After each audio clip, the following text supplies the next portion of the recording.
You might look at that funnel and say, hey, why is the conversion rate so low? And yes, it could be something qualitative about the leads. Maybe the ICP is off, or maybe the scoring is too low, so something of that nature. But I like to think there was a step before that where marketing and sales should have got together and said, have we really defined what an MQL is? Welcome to the B2B Playbook. We built this channel for small B2B marketing teams who want to drive more revenue for their business. Every week, we're showing you how to create more demand for your brand step by step using our 5Bs framework. So if you're time poor, resource strapped, but you still want to make a big impact on your business, make sure you hit that like and subscribe button down below so you don't miss an episode.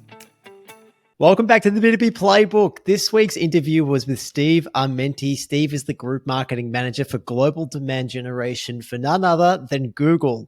It's there that he leads a team to drive growth for the Chrome Browser Enterprise, Chrome OS, and Android Enterprise. Kev, we've had the pleasure of collaborating with Steve to bring out, along with this episode, an awesome workbook to help sales and marketing align. Hopefully, it addresses one of the biggest challenges our listeners and B2B marketers face today. Well, it's a big job that Steve has over there at Google, and we're honored to have him on the show, and even more honored that he's working with us to bring out this workbook, which we really think will be a big resource for our listeners, for everyone in the B2B marketing industry. Hopefully, it really brings in the latest and greatest from a big company like Google, as well as all our experience across the board working with businesses big and small on this really crucial issue of how do you get sales and marketing aligned? How do you get them driving in the same direction and the right direction, importantly, for your businesses? And Steve really shared some great points in this episode around that process of aligning the two teams and ultimately driving that real business impact, whichever side of the fence you sit on. We also dived into how AI can really help that process, just the age that we're in right now. So great to see also like how Steve and how we can really start to look at AI in that context of sales and marketing working together. I'm very excited to share this workbook with all of you guys. We put a lot of effort into it. There's a ton of questions there. The idea is that you're going to grab sales and you're going to work through these questions together. You're going to sit down, the space for you to write your answers. We've got prompts to help you along with getting those answers together to try and drive that sales and marketing alignment. As Kev said, it's drawn on Steve's expertise, our expertise, and we've pieced it all together. So make sure you head to the b2bplaybook.com and check that out. We'll also link to it in the show notes. All right, Kev, let's get on to our conversation with Steve. Welcome back to the B2B Playbook. Listeners, as you know, we rarely have guests on our show. Instead, we select a few true experts who align with our view that B2B marketing is more about people, not platforms. Today, our special guest is Steve Armenti. Steve is the Group Marketing Manager for Global Demand Generation for Google. It's there that he leads a team to drive growth for Chrome Browser Enterprise, Chrome OS, and Android Enterprise. I wanted to have Steve on because he's not only a demand gen expert, but a master of sales and marketing alignment and a forever learner and tinkerer.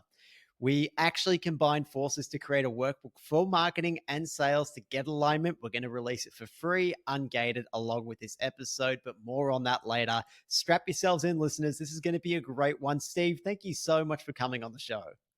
George, thank you. No, I am psyched to be here. Our workbook and the stuff that we've been collaborating on has been such a pleasure. It's so much fun. I'm just enjoying this. So thank you. Yeah, no, it's been some pretty awesome teamwork. I would say you've done a lot of heavy lifting there, Steve. So I really appreciate it. And I absolutely encourage everyone to check it out. Steve, we tore through this workbook to put it together. And I think that probably leads me to my first question. You are a self-professed hustler and tinkerer. We absolutely did that to pull this together. I think that's going to come through a lot in our conversation. And maybe then the best place for us to start is back all the way when you actually couldn't get a job in marketing. So you ended up building your own website with 30,000 people visiting it every month. What the hell was that website and where did the idea come from, Steve? Yeah, I love this. And I've shared this story a little bit. Few people know this, but I'm glad we'll get into the details a little bit. It really started post college. I was an SDR. I was a salesperson making appointments for our field sales rep, just grinding, right? The 100+ phone calls a day, getting hung up on nonstop. I was selling to CFOs, like a difficult ICP to get into, right? And they didn't care what I had to say. I was 22 years old. I didn't know what the hell I was talking about at all. I'm talking to these CFOs. And so along that journey, I realized marketing was the thing. I want to be in marketing. Started with big, splashy advertising campaigns. I wanted to work at an agency and do that whole thing, but I couldn't get a job. And so my brother, who's 3 years younger than me, he's also got a bachelor's in marketing. We've got very similar paths. He was still in college, so he was living the dream, had plenty of time on his hands. And I'm out hustling, trying to make ends and pay for rent with my roommates. And we thought, hey, let's build a website. Let's buy a domain, and we'll do something with this website.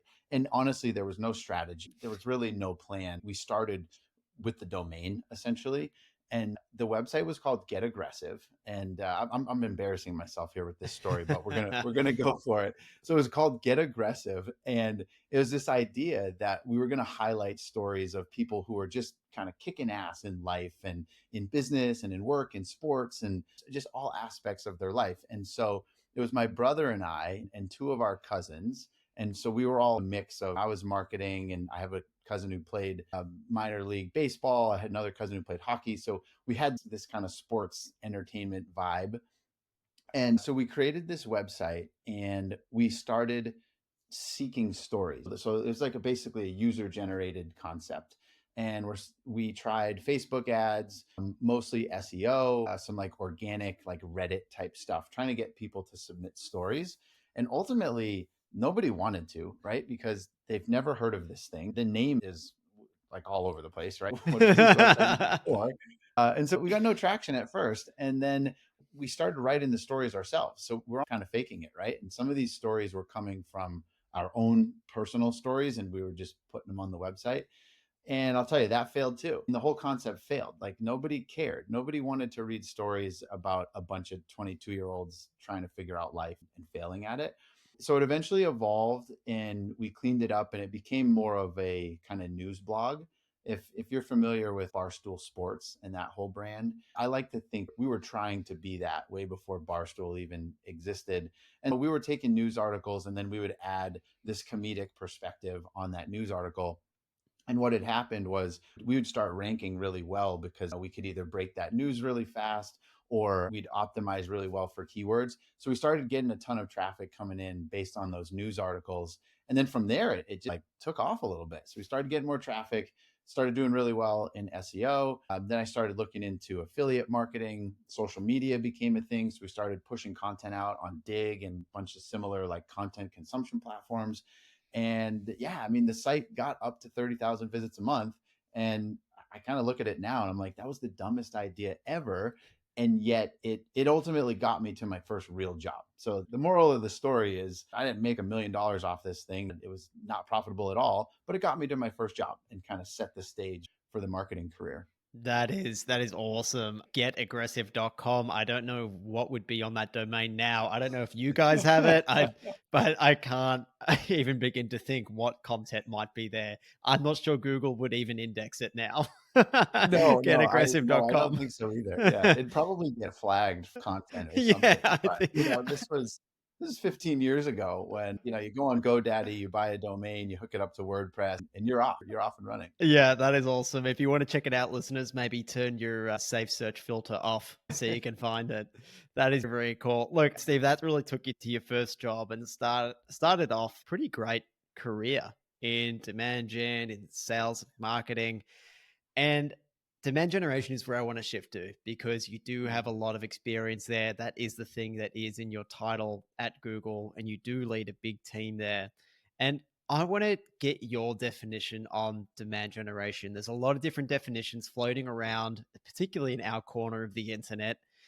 But I would love to hear what it means to you and the team.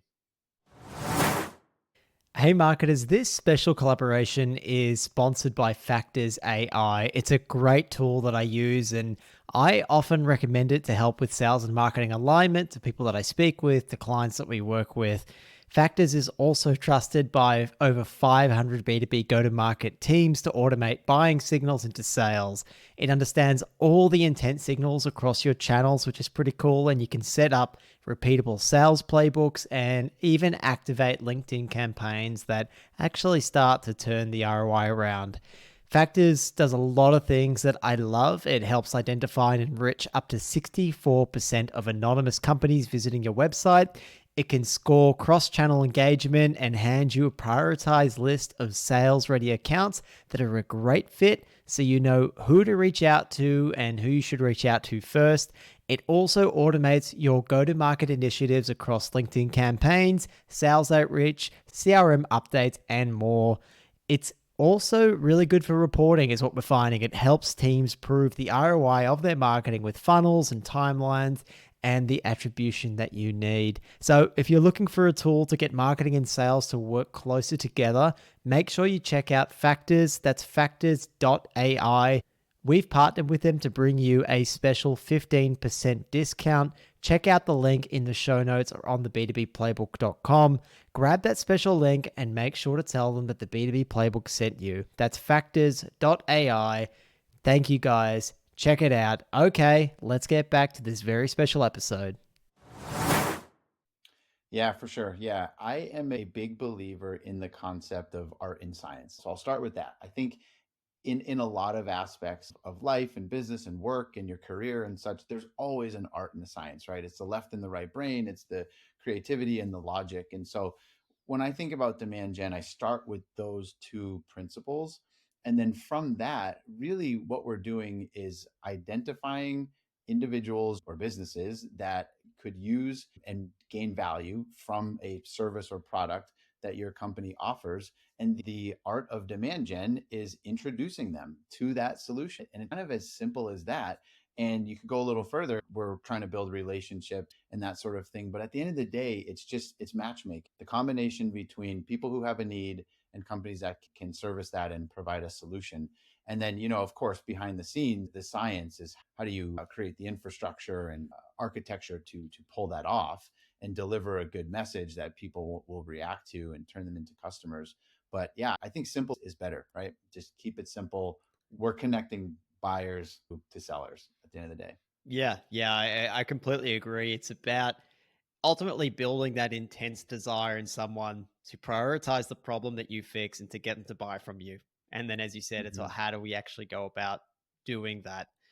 I saw that you recently attended a roundtable of B2B demand leaders, and one of the key insights was that there needed to be greater emphasis on the reporting of marketing impact. And this probably comes a bit back to the science aspect more so than the art form.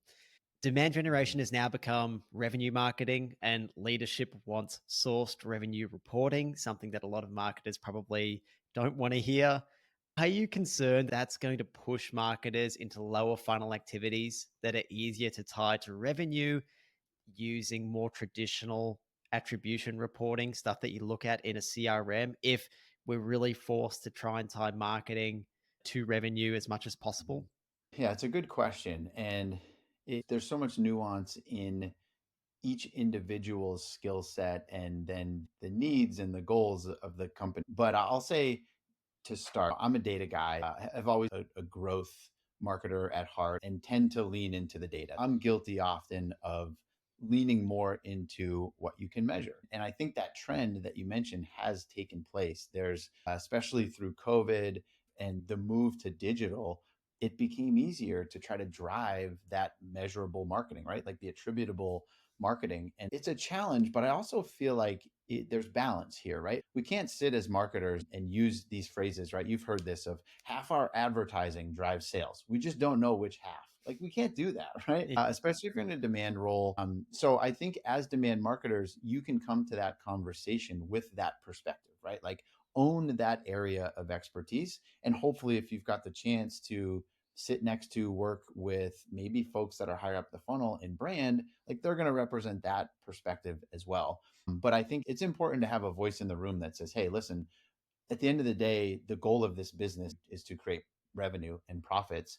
We as stewards of the business should be thinking about how do we measure what we do in that journey of creating profitable customers, right? And with B2B, it makes total sense, right? We should be working across brand and demand and product marketing and sales and operations to figure out that demand process, right? Like, what's your ICP? What is their behavior? How do we design a good experience that delivers what they're looking for?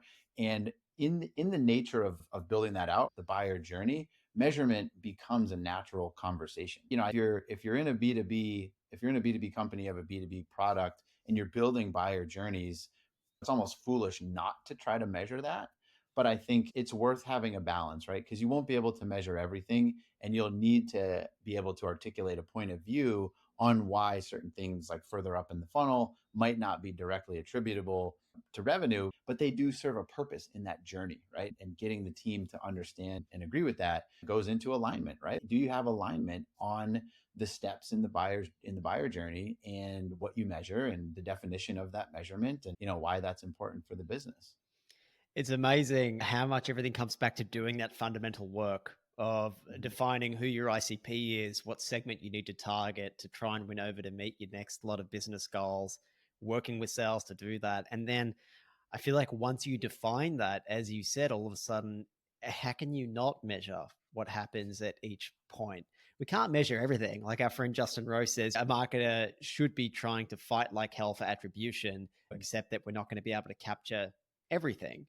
But Yeah. provided that we're aligned in what we're trying to achieve as a team, then there are certain metrics that we can tie together. And I think also then that means that for the branding team, when we're looking at more upper funnel metrics, there's still ways that we can say, hey, these metrics that you're measuring, like these are actually good leading indicators that this is going to turn into revenue. Hmm. And you get a better idea as to how that all works together. I think once you take a more focused and more narrow approach, so everyone is working together on the same team with the same common goal.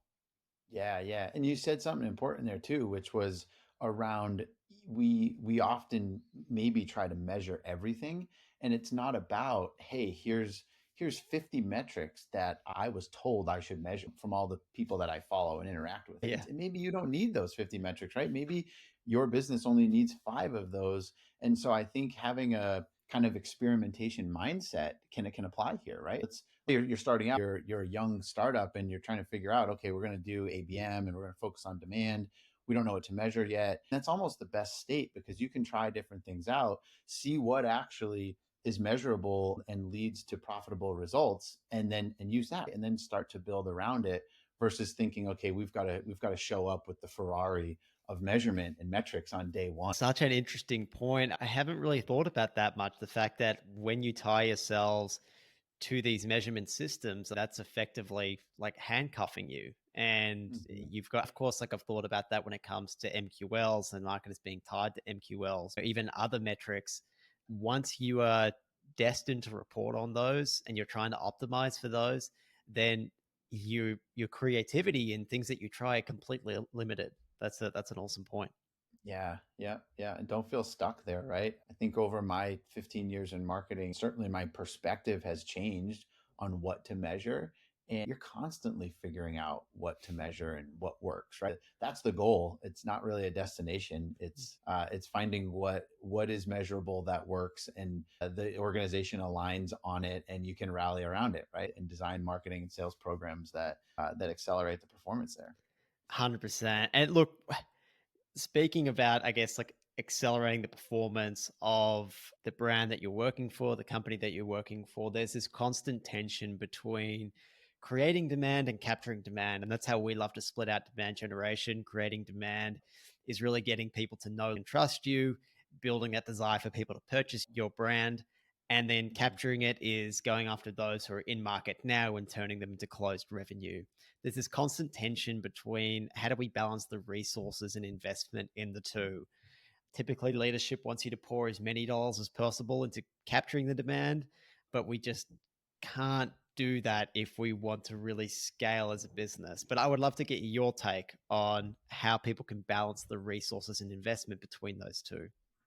Yeah, it's a great question. And for folks that are listening, this answer probably depends on the maturity of the business, right? Like we were talking about earlier, if you're a seed stage startup versus a giant enterprise, it's obviously much different. And you could also answer this question by what do we mean by investment, right? Is it time? Is it resources? Is it budget, media? What could it be? But I do think there is a kind of healthy balance you could apply, right? Where you say perhaps 30% of that investment, whatever that is, the team, the people, maybe you've got some media dollars, et cetera, dedicated towards upper funnel brand type activities, another 20 to 30 in the middle, and then the rest in demand capture. And now I think that could change, right? You could almost start that as a model. And then depending on the maturity of your company, let's say it's brand new and there is no demand to capture. What do you do? How do you drive demand capture when nobody knows who you are, right? You sway much more upper funnel. And I think you could look at, say, like Slack is a great example. I've read a bunch about their story, like from the early days, right? Where they went all in on that branded side, like getting that message out and bringing their personality to the market. And they were going against all these folks who are, the death of email was their message, right? And so if you apply that mentality to, say, a smaller company, maybe it makes sense where you're putting 60% into that upper funnel brand awareness because folks don't know about you. But then as you create that demand up top of the funnel, naturally you want to be thinking, how do we move that into more of a capture motion? And I think that's where then it's like, okay, let's get into more full funnel. How are we measuring full funnel? And then reallocating as we see the performance and understand the needs of the business and our ICP. Yeah, and look, at 60% upper funnel investment is way more than most would allocate to begin with. But I think that there's actually one stat that I often reference from Bain that has done research into this. And we all know that stat that, at any point in time, only 3 to 5% of buyers are in market for your product or service. So out of your total addressable market, there's only 3% who are actively looking to buy something that you offer right now. Mm-hmm. But Bain's research also shows that 80% of companies won't even consider purchasing from you if they haven't heard about you before the point where they start looking for a solution. So they get to day one and they go, this problem's really bad. I'm going to start looking for a solution. If you haven't shown up before that, then 80% of people won't even consider you. So it's actually, if you flip that, it's actually 20% of that 3% who are able to really buy from you when you first go to market. And finding that is like a needle in a haystack. And that is, I think, a big reason why people just can't scale beyond a certain point profitably. Because there's so few people who are aware of your brand. There's so few people who will buy from you that are in market when you're a company that they don't know about. Yeah. Yeah. That's fascinating, right? And you can break it down to those numbers and it gets even smaller, right? When you start to think about the total addressable market for your specific product or service, Yeah. right? And it's like sure, 20% or 20% of 3% might seem small, but that gets really small if your TAM is, even smaller, right? Yep. Maybe it's a million people or something, depends on the product. But yeah, I do think one of the things I've woken up to as a demand marketer by trade is that the thinking further up into the funnel is really important. Whether you're responsible for it or not, or actively managing any of those marketing programs, it's worth thinking about, right? And in the context of the buyer. So what is the buyer thinking about in your philosophical buyer journey? What are they experiencing? What are their pain points? Who might they be along that journey? And I think that can help anchor you in your strategy. So you're not out there just thinking, all right, I read online that we need to be doing, paid search to capture demand when you don't even really know if that's how your ICP consumes information, right? Or how they do research. Right. Yeah. You can garner so much of that information from the customers themselves, or for a lot of our marketers listening, particularly those who are probably dealing with more enterprise customers, you're probably going to have to get a lot of this information from sales because they're quite protective over those relationships. And I think that's a pretty smooth segue, Steve. I don't know about you, into us talking about sales and marketing Yeah, and the let's importance do of it. sales marketing alignment. You've worked in pretty large organizations. You're part of a pretty large team there at Google. What is the importance of sales and marketing alignment to you? It is, I think, becoming one of no, I'll say the most important factor from my own experience, but also as I chat and network with other demand gen folks, and I've done a few of these like panels and advisory boards and stuff, I'll tell you, it comes up every single time. And it's always the challenge that doesn't have a quick and fast answer that can be, oh, somebody might say, yeah, man, we're having trouble, with lead scoring. Our MQLs are getting kicked back, and sales doesn't like them or something. And oh, okay, well, have you adjusted your scoring? Oh, how are you looking at this? There's always a strategy for that. But you talk about sales and marketing alignment, and most of the time it's just complaints. It's hey, this isn't working. Sales did this, and I'm being told that. And the funny thing is, if you go and you ask sales folks, they're saying the same thing about marketing. And so I think when that is broken, it's so clear because everything else is broken, right? When your funnel's broken, the SLAs with sales are broken, your dashboards probably don't make sense, right? You're going to have a lot of these kind of like systemic problems in your marketing and sales programs. So for me, it's become really, really important.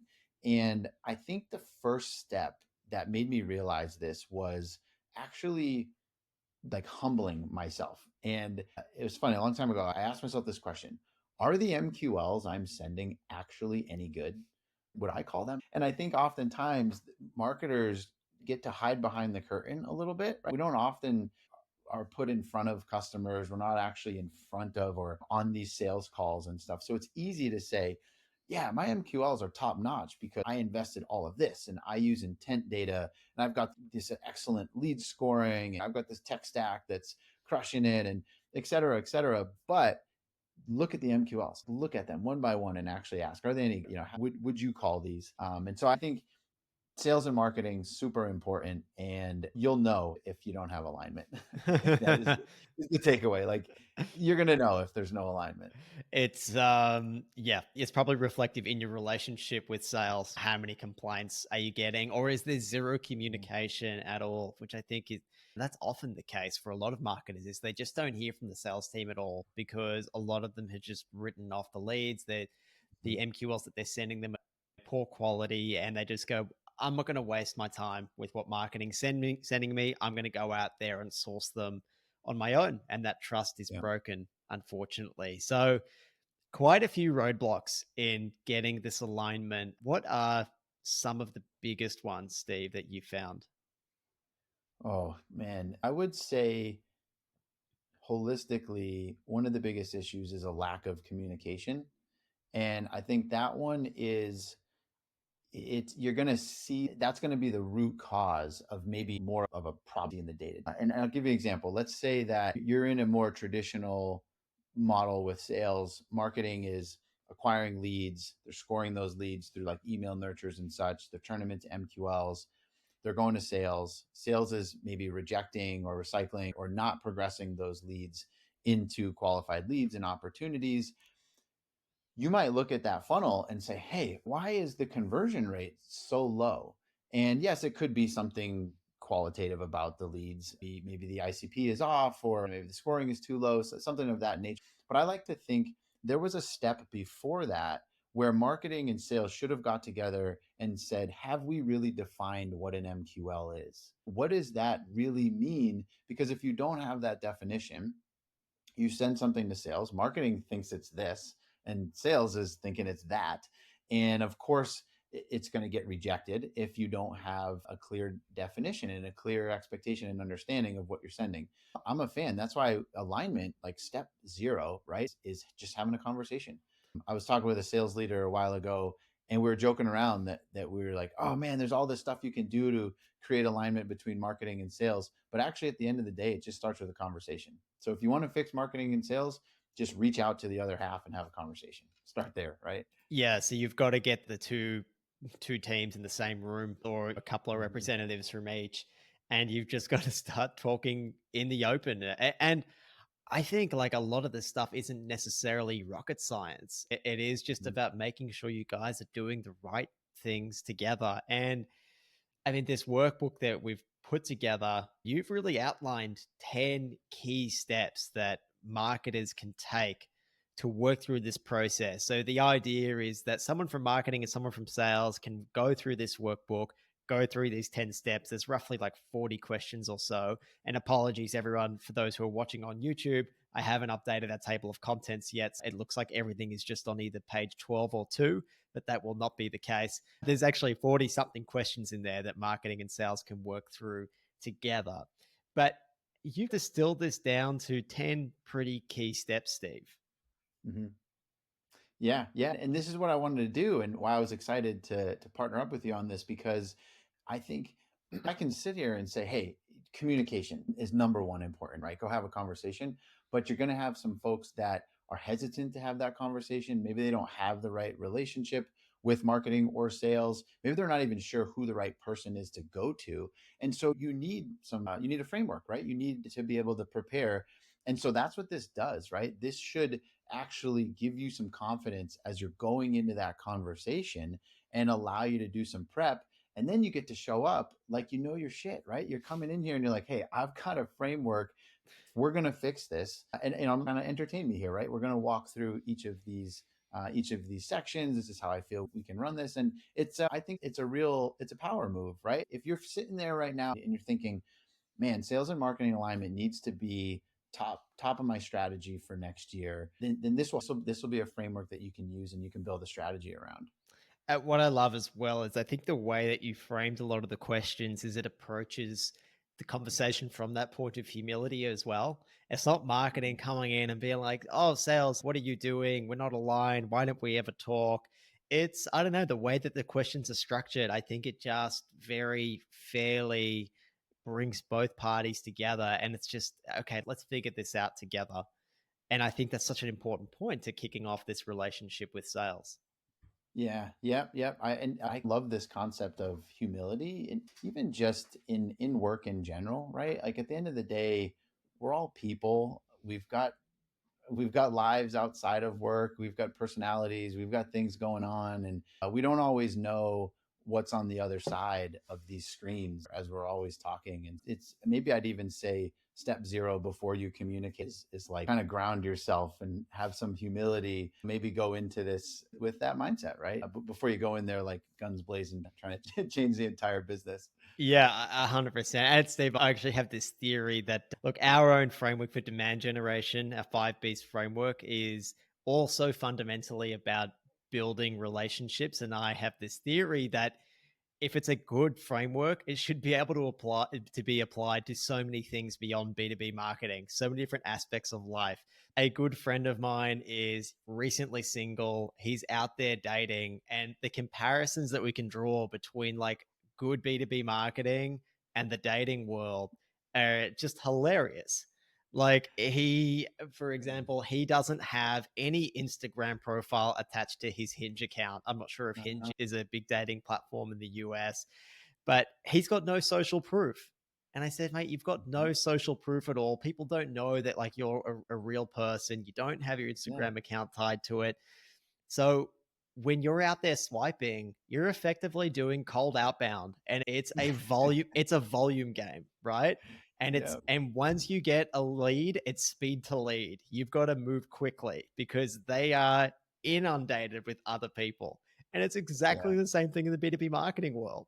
And other than that, it's about building relationships with people, approaching them from a point of humility, getting to know them, getting to understand them. And I just feel like what we do is so fundamentally about people. Having a bit of a basic process around like how to relate to people, how to build their trust is really what we're doing here.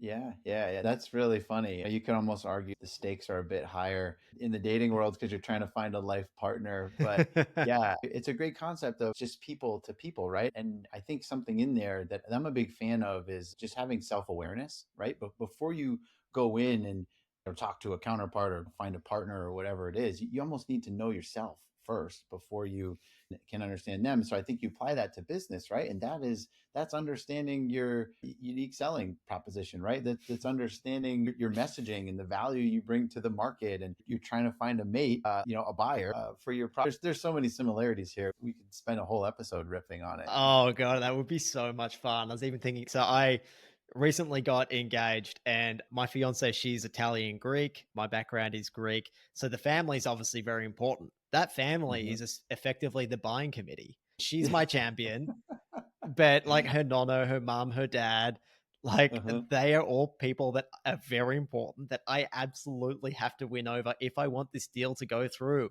So I have to Yeah, yeah. position myself to them in a way that makes me appealing to them. So the George that they get is not the one that my friends get on a Friday night at the pub.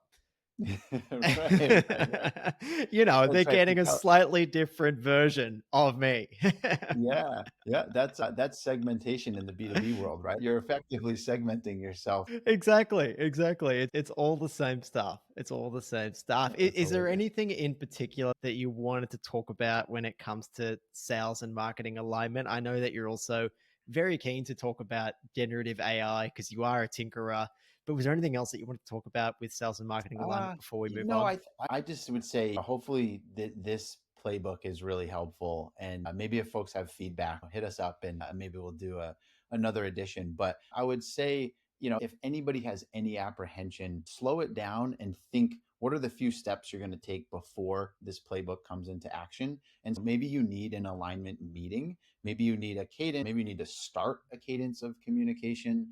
Maybe you already have one and trying to refresh it and that sort of thing. So I think try to think about where you are today and what you need to take that next step and map that out. I'm a fan of having a plan. Have a plan before you go into those conversations. Yeah, no, I really, really like that, Steve. And I've had a few conversations with marketers that have struggled to get the buy in from the whole sales team or from leadership to do this. And I would love to get Mhm. your take on this. But my recommendation is often look, if you can't get leadership's buy in on it, if your relationship with sales is just not great, just try and find one person in the sales team that is willing to work with you on this. Select just like one product, one segment, have a plan to work together, just the two of you, and try and prove Mhm. out that model and prove some kind of success, and then say, hey, look at this. Let's maybe roll this out to other teams. What's your take on that? Yeah. I absolutely love that. I think that to me is the growth mindset in action, right? And it applies to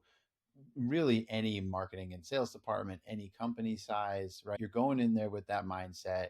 You're humble, like we've been talking about, and you're finding somebody that aligns with that same mindset, right? And you're basically saying, we might not know what the output is of this, but we feel strongly enough that we need to be working together on it. And you're going to take that journey together. So I think it's a great idea. And of course, doing things with somebody else and a partner is better than alone, right? Yeah, yeah, absolutely. Like you have to try and find one person from sales to do it with. Yeah. Definitely. Yeah.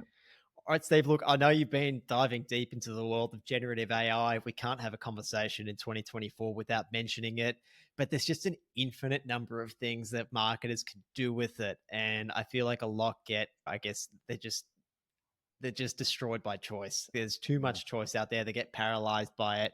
It would be awesome to nail down some concrete examples as to how marketers can use generative AI to help them in sales and marketing today. I know you love playing around with this. What have you got for us today? Yeah, yes. I think I'll caveat this by saying I'm a learner, right? I'm certainly not an expert. I'm not a data scientist or even remotely close to understanding the engineering of this stuff. But I am a believer in the power here of like using it responsibly. And what I've been thinking a ton about, and this is really just like blue sky thinking, right? In downtime. I'm out walking the dog and I'm thinking, man, what could we do with if I had my own LLM? What would I do with that? That type of stuff. And Yeah. so I wanted to share something tangible. I think if you think about demand and some of the stuff we've talked about, right? You are mapping the buyer journey to your unique value proposition, to the benefits of the product, right? Building kind of the demand flywheel. You can break that down into a variety of stages.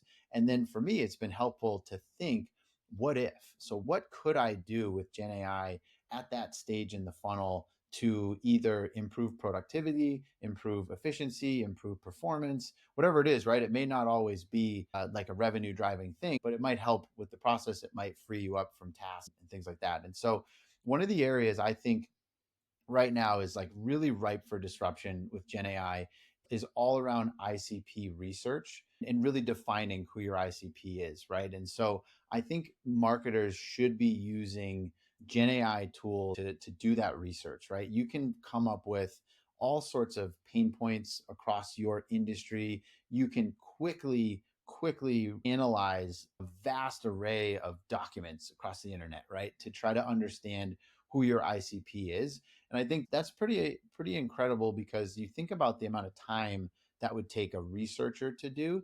And then as you get more into the enterprise environment and you're building an ICP across multiple verticals for multiple solutions, and you've got a really complex buyer group of influencers and decision makers, like defining your ICP gets really complicated really quick. And so if you can free up some time through the research side of it, I think that's pretty powerful. And I have no affiliation with this, but there's a tool out there called PDF.ai.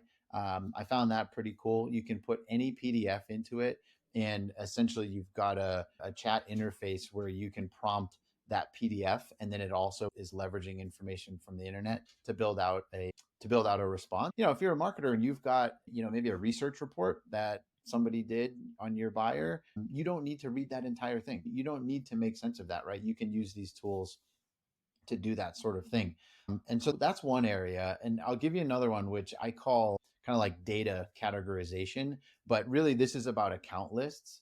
So now think about account lists as an actual library for generative AI to learn from. You can go a little bit further and say, now imagine if you did have your own LLM sitting on top of your marketing automation platform data, your CRM, wherever you're running campaigns, like your entire MarTech stack, right? And instead of just prompting the internet, you're actually just prompting your data. And the power of that to me is incredible, because I think about what I've heard and have chatted with folks about all around just something tactical like account lists, right? Building account lists, as easy as folks might make it seem, can be difficult. And you're working with sales, you're sending spreadsheets back and forth, you're trying to tier and label and like segment these lists by a variety of signals, trying to get all those signals. It's really complicated. And now you've got the power of AI on top of that. You can enrich and supplement that table of information. And then this is what I'm the most excited about is, imagine a future. You've got a demand gen marketer, campaign marketer. They're getting ready to launch something ABM oriented. All they simply do is say, give me a list of accounts that are in this industry with this company size. They have an affinity towards XYZ. They've engaged with marketing in the last 60 days, et cetera, whatever you want your criteria to be, right? Click, you've now got that list, right? And you're just off running, activating that. And that all that took was like 10, 15 minutes. Yeah, that would be wild. That's the marketer's dream. And let's hope that the next generation of salespeople see some value in CRMs. So they're actually importing their information into there so we can have everything all in the one place. I So we love can, that point. yeah, so we can do this because God, it will be so powerful. And in this conversation with generative AI, you're talking about account lists, and account Mhm. lists are incredibly important, and providing tailored experiences for those account lists is really what I suppose takes that relationship to the next level. A lot of marketers are probably just targeting far too many people. They're going very broad. But Mhm. Steve, the last conversation we had is that you're actually starting to take a much more focused, more narrow, segmented approach to your own list, and you're exploring real high touch account based marketing. Could you tell us a little bit more about why you're shifting, looking at exploring that, and what that looks like? Yeah, for sure. And this is, I think, around grappling with what ABM really is. What does it mean, right? I think when ABM first became a thing, it was true account focused marketing and sales activities, very high touch, very personalized. And then it became a software challenge. We've got all these ABM softwares and different tools and such that want to drive scale within ABM. But I'm starting to think maybe ABM shouldn't be scaled, right? Maybe scaled ABM is not ABM, it's something else, right? It's some other version of marketing. And so to me, I'm keen to gain some experience and some new thoughts here around, what could be ABM 2.0, right? Or be really high touch one-to-one ABM. And I'll say what started it for me was I was at a meetup with some other demand gen folks, and there was a person there talking about their role, and her role was 100% dedicated to one-to-one. And it was fascinating to hear her talk. Now, she's at an enterprise, they're selling enterprise software, they're going after huge mega deals in the tens of millions of dollars. And so they obviously can afford to have a person just dedicated to this. But I think there's a lot of principle in what she was telling me that we can apply. And really, some of that is around the shift towards more personalization. You see all these stats where like a buyer won't even consider you if it's not personalized. Like they want information for them. They want to drive the process themselves. They've already done like 60% of their research before they talk to a salesperson. So you've got all those things against you, and marketers need to figure out, how do we personalize, how do we humanize the marketing that we're going to deliver? And one of the ways she was telling me they do this is through deep research. So very deep research into accounts across marketing, sales, maybe even somebody in more of a research function, but they're using as much information as possible about the account. And then they apply that same rigor of research to the individuals they're trying to target. So they actually go as far as trying to understand some of the interests and hobbies of these individuals. And she told me this story about they were trying to break into this account, and their decision maker was a C-level executive who was a prominent speaker, spoke at conferences and had been on webinars and things like that.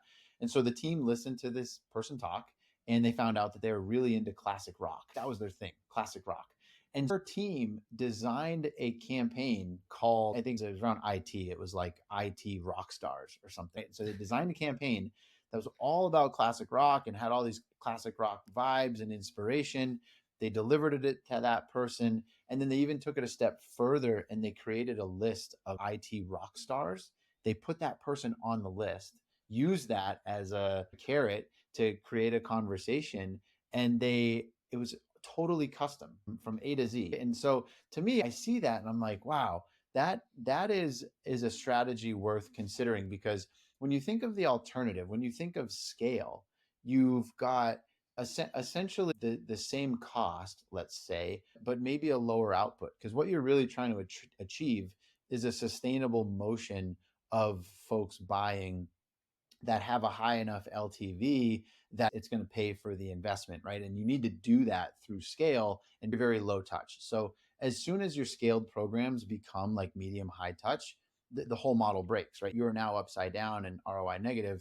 Now, what if you think about, okay, maybe we have a high investment, but a really high return, because we're only working on a few accounts at a time and we really only need a couple of them to convert. And so I think it's just a different, right? Of how are you measuring performance and where are you going to get ROI from? And I think the kind of old, predictable, scalable model is starting to break a bit.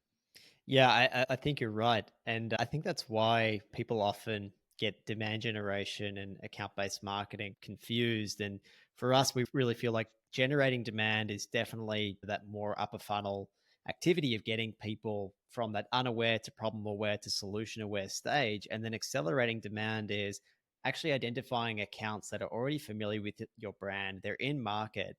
And so let's start orchestrating some really high touch points to develop some great relationships with these people to accelerate that process as much as possible. And so you're still generating demand at a larger scale, but the way that you're accelerating it, it's got to be more personalized. But you're identifying opportunities that once you win them over, that investment and that return is there. It makes sense to do it. Yeah, exactly. And then the personalization in there is key, right? And I think that's something you can experiment with. And maybe your ICP isn't going to react well to a custom campaign with their face on it, but maybe you do learn through that process that they do have an interest. Maybe they like opera, right? And you sending them tickets to the opera in their nearest city or something, right, is a really profound act, and that gets them to pay attention. So yeah, I think stuff like that. It really what it comes back to is like we were talking about is relationship and the personal side of it. And that's what makes you an absolute perfect guest for this show. Steve, I think we're going to have a 2.0 on account based marketing once you test out what's working for you guys at Google. You've been so generous with your time. I love your framework for sales and marketing alignment. I can't thank you enough for helping us put together that workbook on sales and marketing teams to work through. It's fantastic. Please check it out, listeners and viewers. It'll be on the b2bplaybook.com. We'll also share it on LinkedIn. Before we round out the conversation, is there anywhere that you'd like to direct our audience's attention to? I would say this workbook, check it out. I'm really excited to get some feedback and maybe even hear some stories, some anecdotes of folks that have tried it. Let us know and let's connect on LinkedIn. I absolutely love having conversations and making connections. So let's do that. That is wonderful. Thank you so much, Steve. Listeners, make sure you follow Steve's journey. Check him out on LinkedIn, Steve Armenti. The spelling will be in the show notes. We'll link to it. You'll definitely find it. Steve, thank you so much for your time. George, likewise, this is a blast. And thank you so much. Super grateful. Thanks, mate. George, I'm still humbled by our journey to date. Now that we're talking to people like Steve, real industry leaders, people doing exactly what we're talking about on the show in some of the biggest organizations around the world, it's just really exciting to get the expertise and to bring it all together for our listeners so that everyone can have this information to really supercharge their own B2B marketing efforts. Kev, absolutely. And again, a huge thanks to Steve. And it was so great to collaborate with Steve. This workbook is such a great resource. It's something that we really believe is going to bring the best of both of our frameworks to the fore to share with our listeners and everyone in the B2B marketing community. Again, it'll be on the b2bplaybook.com. We'll be sharing it fully ungated. We don't need your email address. You can grab it from me on LinkedIn or Steve as well. And listeners, just a quick recap on some of the key points on that conversation, from that conversation with Steve. The first is there needs to be a balance between attribution and branding activity. Align on the fact that there's a degree of marketing that's just not directly attributable, and really talk to sales and your leadership team about that alignment, but also at the same time agree what to measure and why it's important to the business to measure those things that you've agreed on. That's right. And look, also be humble. Be humble and go into it all with a real learning mindset. This is a people to people game, no matter who you're talking about, whether it's you trying to communicate better with potential customers, whether it's you trying to get buy in from your team or work more closely with sales. Be humble, go in as if you're learning together, and you'll win over people much more. You'll get everyone to the table and you'll make much better progress together. And just on getting buy-in, getting people to the table, if you are struggling with that, start talking to just one person, probably in the sales team who you're trying to align with. Get that one person from sales and try and get something working with them on a small scale. If you can do that, if you can prove that case out, then it's much easier to expand from there and to get the buy-in from the rest of the sales team and from the leadership team, because you already have something to go back to and say, hey, this worked on the scale. There's no reason why we can't scale that up and continue to do that. And that's just a great place to start. And really a final reminder to go and check out AI and start playing around with tools to help you with your ICP research and customer analysis. Steve is really exploring it. We're playing around with it a little bit, but in terms of consolidating lists and pulling together different sources of information and trying to build out your knowledge on your ICP, these tools can really help you. So start checking it out. Don't skip this process and give Steve a follow, because he's really trying to be a bit of a trailblazer in this space. So definitely keep an eye on him. All right, listeners, go and find Steve Armenti on LinkedIn. Again, we will link to his profile in the show notes. And as always, we're absolutely stoked that more and more of you are joining us every Monday by listening to the podcast. And if we can ask one thing, it would be to please pass on the show to someone who would get value from it, or leave us a short review on whatever platform it is that you listen to it on. It's an amazing help to us. It's a huge help to our future listeners, and we'd really, really appreciate it. Take care and catch you next week. Thank you, George. Thank you, Steve. And thank you, listeners. Catch you all next week.